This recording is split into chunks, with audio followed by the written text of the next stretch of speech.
Okay, welcome back.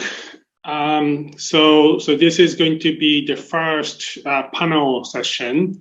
We have 5 excellent speakers for today's panel session. And if speakers are already there, could you please turn on the camera? So Tetsuya is already there. And Cole, Auke, Cosimo, yeah. And we have a Thomas. Yes, great, excellent. So we have all the 5 speakers on board. And so the way how the panel session works is that each speaker gives short talks, roughly 10 minutes. And then without questions and answers, we move to the next speakers and finish 5 talks very quickly. Then we leave it for panel discussion afterwards, including the plenary speaker, Kenji Doya.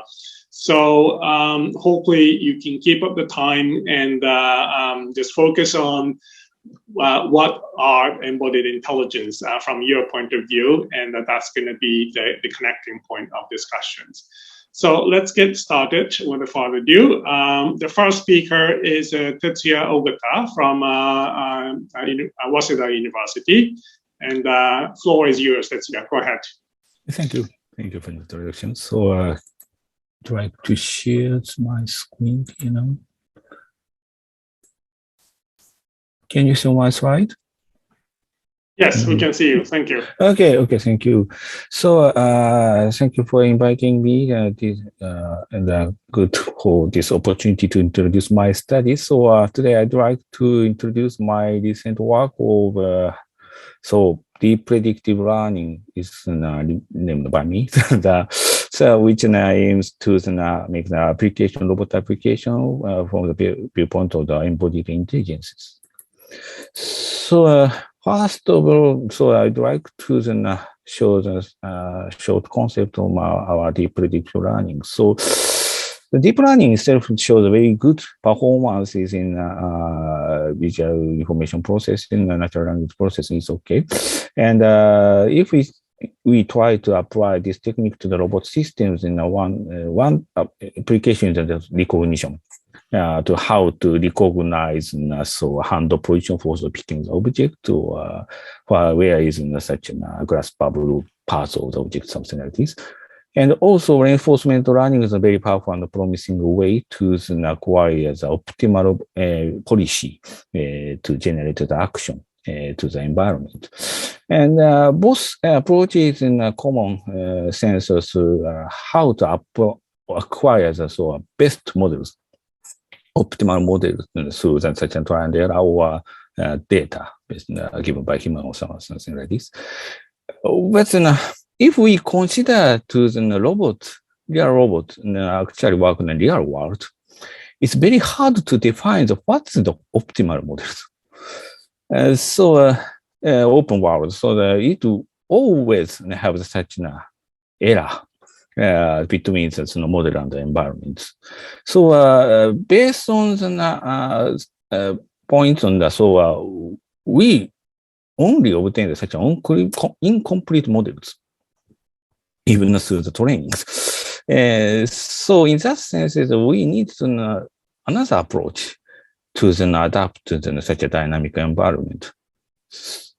So that's a concept is we call the predictive learning. And now I found that some related concepts, maybe related concepts and prediction error minimizations. So could be related to free energy principles. So I mentioned that brain itself, of course, has models, and there are open world and the information that come from these sensors. And there are always an error, never the zero. Okay, so always comes to errors. So one approach is, of course, learning. So machine learning always take this approach to increase the training data to decrease this error. It's okay. Of course, it's very important. But then so for the robot in the real world to have the kind of time pressure, so have to adapt to the environment in real time. So there are 2 ways. another two ways. One is to actually generate the motion to reduce the error, prediction error. So by changing the environment, by changing the sensors, so the error could be decreased, called active inference. And another way to update the internal states in the case of the neural networks and some neural activation could be changed to reduce the error. So perceptual inference is something like this. So we try to imitate this concept to some robot systems. So this example is, we try to make the robot to the holding towels. And here, we collected the data by human operations. So now the robot has some experience to the holding towels in a different position and some different sizes of the towels. And sometimes we change the shapes. But here we just collected only 50 trials, such in a different position, different towels. And this is so very rough overviews of models to the predictive learning models. So here, this is a real view captured by the robot cameras. And this is a predicted image. But here now you can see that it's not real. Okay? So it's impossible to obtain the perfect models.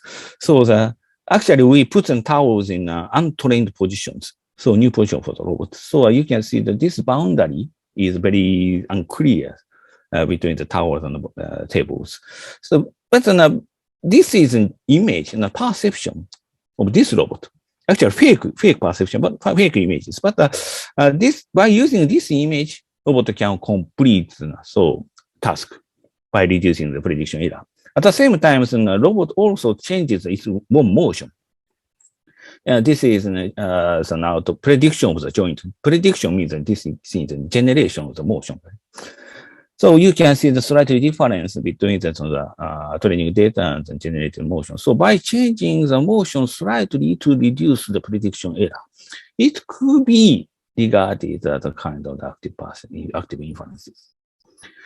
So this is the result of the output. So the robot can adapt to the position, direction of the towels.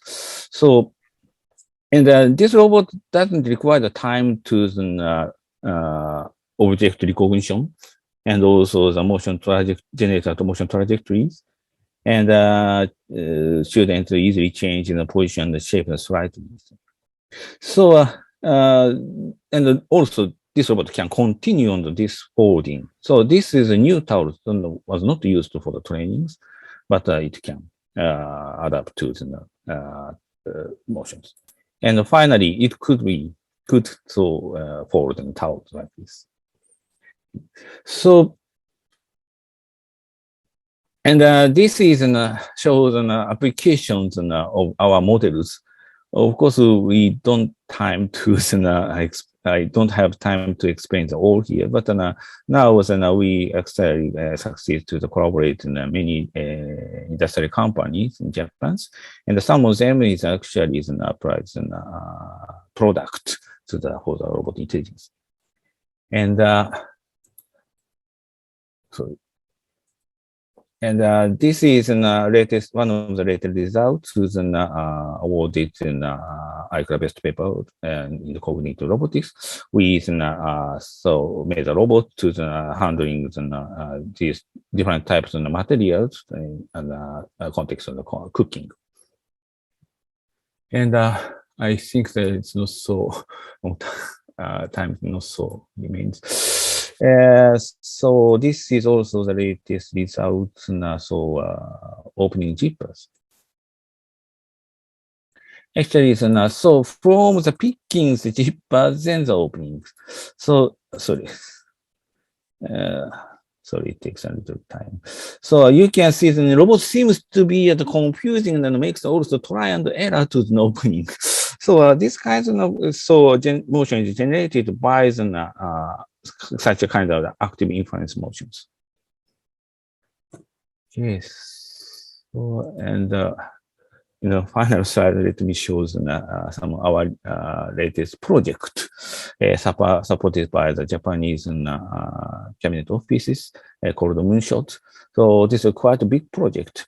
And we aim to develop this type of robots to could be work on the multiple different types of tasks with some softness of the joints. So actually each joint can be controlled by impedance control.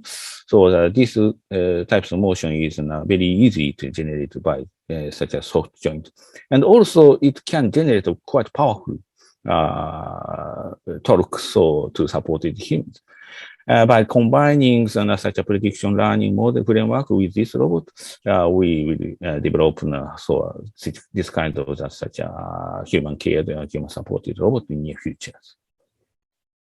Yes, that's all my talk. Thank you very much.